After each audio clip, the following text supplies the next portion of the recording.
हजरत मूसा अलैहिस्सलाम का जन्म एक समय हुआ जब मिस्र में फिरौन का शासन था। फिरौन अत्याचारी और क्रूर शासक था।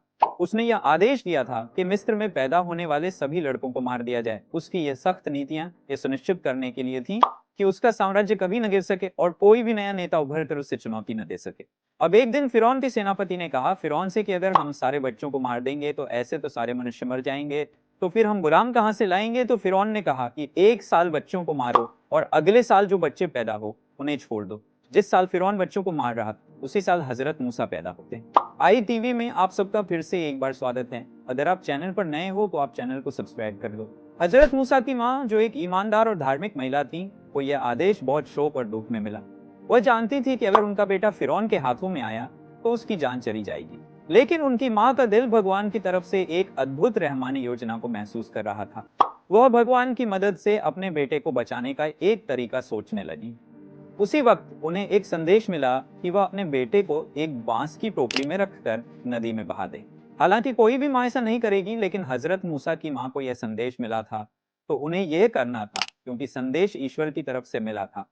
हजरत मूसा की माँ ने भगवान पर भरोसा करते हुए अपने बेटे को टोकरी में रखा और उसे नदी में बहा दिया। यह घटनाक्रम उस समय के लिए बहुत अजीब और चमत्कारी था।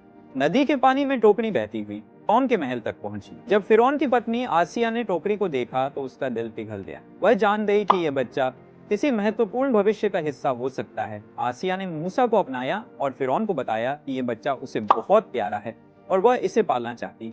हालांकि फिरौन को पता नहीं था कि यह बच्चा उसी घर का शासक बनने वाला है जिसे वह नियंत्रित करने की कोशिश कर रहा है। मूसा को आसिया ने अपनी संतान की तरह पाला और उसकी माँ को ही उसे दूध पिलाने के लिए भेजा गया था, जिससे भगवान का संकेत पूरी तरह से पूरा हुआ। जब मूसा बड़ा हुआ तो उसने महसूस किया कि उसका कोई विशेष उद्देश्य है और वह केवल एक सामान्य इंसान नहीं है। भगवान ने उसे एक विशेष मिशन के लिए तैयार किया था। उसने अपनी पूरी ताकत और साहस का इस्तेमाल किया और एक दिन फिरौन के अत्याचारों को समाप्त करने के लिए निकल पड़ा। मूसा ने यह साबित किया कि भगवान का मार्गदर्शन और आशीर्वाद हमेशा सत्य की विजय के लिए मार्ग दिखाता है। ये कहानी हमें यह सिखाती है कि कठिन परिस्थितियां और अत्याचार भी अगर भगवान की मदद से सामना किया जाए तो कोई भी शक्ति हमें रुकने नहीं दे सकती। हजरत मूसा अलैहिस्सलाम की पैदाइश और उनका बचाव यह दिखाता है कि सही मार्गदर्शन और ईश्वर की कृपा से कोई भी कठिनाई पार की जा सकती है। उनके जीवन से हमें यह प्रेरणा मिलती है कि सत्य और न्याय की राह पर चलने वाले हमेशा विजयी होते हैं। इसी के साथ आपसे दोस्तों अलविदा चाहता हूं और आपसे निवेदन करता हूं कि चैनल को सब्सक्राइब कर दीजिए प्लीज।